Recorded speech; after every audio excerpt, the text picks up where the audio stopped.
కుటుంబ ఐక్యతలోనికి సాతానును అనుమతించకూడదు. ప్రభు అయిన యెహోవా తాను ఆరంభంలో సృష్టించిన ఆదామును తీసుకుని ఏదెను తోటను సేద్యపరచుటకును దాని కాచుటకును దానిలో ఉంచెను. ఆదికాండము 2వ అధ్యాయము 15వ వచనము గమనించండి. ఈ సంఘటన తరువాత దేవుడు సాటి అయిన సహచరురాలను కూడా ఇచ్చాడు. కాబట్టి ఆ సంతోషకరమైన దినమున ఆదాము దేవుని వద్ద నుండి 2 బహుమానములు పొందాడని మనము చెప్పవచ్చు. మొదటి బహుమతి తోట, రెండవ బహుమతి సహచరురాలు లేక భార్య. ఆదాము ఆమెతో మంచి సంబంధము కలిగి ఉండాలి మరియు ఆమెను పోషించాలి. కావున ఆ దినమున ఆదాము ఏదెను తోటను మరియు భార్యను కాపాడే ఉన్నతమైన పనిని దేవుని దగ్గర నుండి పొందాడు.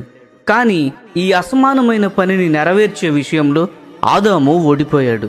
తోటను కాపాడే విషయంలో అప్రమత్తముగా ఉండక తోటలోనికి సాతాను ప్రవేశించినట్లు అనుమతించాడు.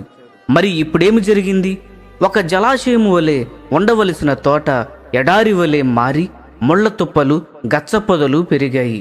ఈ పరిస్థితి కేవలము తోటలోనే కాక ఆదాము హవ్వల మధ్య ఉన్న సంబంధము మీద కూడా ప్రభావము చూపింది. అవును, ఎముకలలో ఎముక, శరీరంలో శరీరము, ఒకే శరీరముగా ఐక్యత కలిగి ఉన్న ఆదాము హవ్వల మధ్య ఉన్న సంబంధములోనికి సాతాను ప్రవేశించాడు. ఐక్యతను విచ్ఛిన్నము చేయడానికి సాతాను ఎదురు చూస్తూ ఉంటాడు. దేవుడు వారిని ఐక్యపరచెను అని ఉన్న వచనము వెంటనే తరువాత వచనములో సాతాను తోటలోనికి ప్రవేశించెను అని ఉంది. దీనిని మనము ఎప్పటికీ మరిచిపోకూడదు. దేవుడు ఎవరినైతే జతపరిచాడో వారిని విడదీయడమే సాతాను యొక్క ఏకైక ఉద్దేశము. సర్పము వంటి సాతాను మన కుటుంబంలోనికి ప్రవేశించకుండా జాగ్రత్తగా చూసుకుంటూ భార్య, భర్త మరియు పిల్లల మధ్య ఉన్న సంబంధమును కాపాడే విషయంలో మనము బాధ్యత కలిగి ఉండాలి. ప్రియ స్నేహితులారా, దేవుడు జతపరిచిన దైవికమైన కుటుంబంలో చీలికలు తీసుకుని రావాలని సాతాను పలుమార్లు ప్రయత్నిస్తూ ఉంటాడు.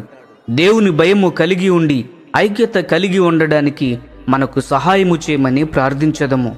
స్నేహితులారా, ఈ సందేశములు మీకు ఆశీర్వాదకరముగా ఉన్నట్లయితే లైక్ చేయండి, సబ్స్క్రైబ్ చేయండి, అనేకులకు షేర్ చేయండి. మీ విలువైన అభిప్రాయములను కామెంట్ రూపంలో మాతో పంచుకోనండి.